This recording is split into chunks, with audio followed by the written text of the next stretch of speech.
我一个文科女生和老爷们儿都可以，有手就行，来吧。Hello， 大家好，我是胡老师傅。刚刚正好在微信群看到有人在问怎样给车换机油。那现在夏天到了嘛，北美这边你就要自己动手换机油。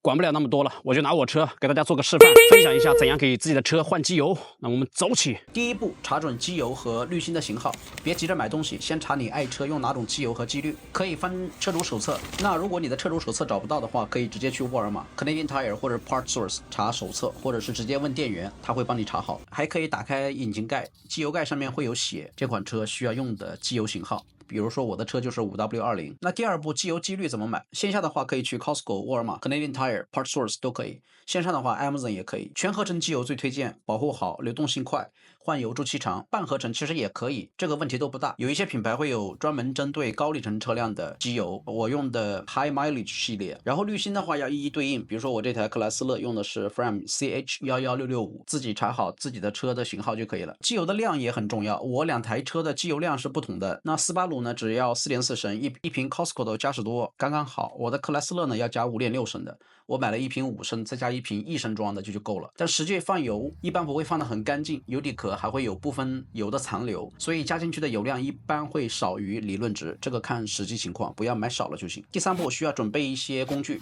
如果不是长期用的话，可以直接买二手的。那需要哪些工具呢？千斤顶加 jack stand 或者是 ramp 这是生车用的。套种扳手13毫米、15毫米比较常见。放油盘接旧油用的。机滤的扳手有时候可以用手拧，但是不要硬掰啊。加油用的漏斗、橡胶手套、厨房纸。那如果有废纸板的话，垫一块在地上，最好穿旧衣服，搞不好的话会废衣服。这个过程。第四步，生车找油口，找个地势平坦、通风的地方作业。生车之前呢，一定要拉好手刹，塞住轮子，安全优先。查询用户手册或者上网搜，找到千斤顶顶车的位置，一般都会有一个标记，不要顶错位置。用千斤顶升起之后，务必加 jack stand 做支撑，不想麻烦的话，直接开到 ramp 上面，熄火拉手刹。然后就是找放油口，那放油口一般是在副驾驶这边的发动机底部，有的车呢是在中轴线上，那位置不完全一样。看这个黑色的油底壳旁边，可以用手摸到，不要拧错了变速箱油口。第五步，开始放旧油。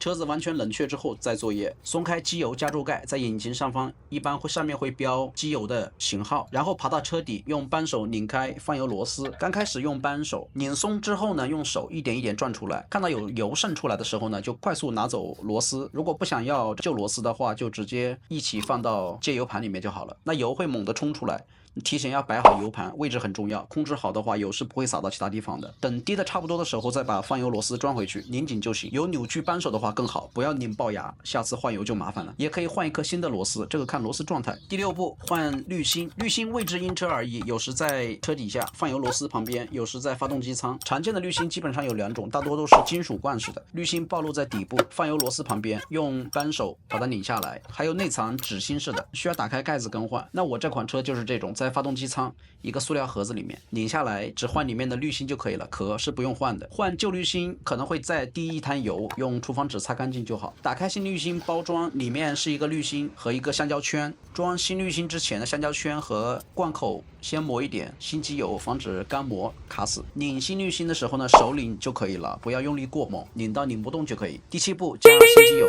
确认放油螺丝已经拧回去了啊，这一步一定不要忘。通过漏斗加油，先加一部分，检查油标尺，不要一股脑灌满。像我这台车呢，大概是加5.6升，用油尺反复检查，油液位置处在标记点区域内就可以了。那我这款车是有一个 minimum 和 max 的刻度，那处在这个之间就可以。第八步，启动检查。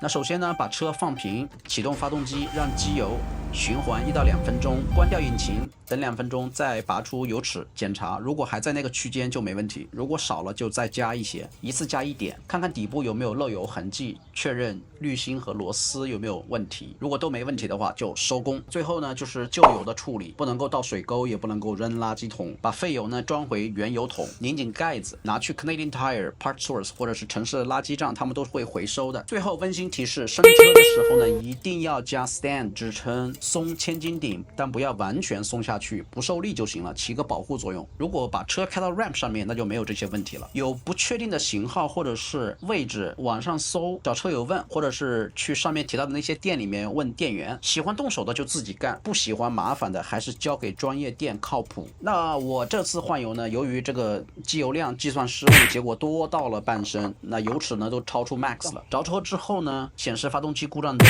那最后呢，我就只能又把车升起来，爬到车底再放一点出来。故障灯呢一般是会自动消失的，这是一个惨痛的教训，所以一定要记得慢慢加油，加一点查一次，不要像我这样做一个大冤种。如果你还有不明白的地方呢，评论区告诉我，我会一一整理。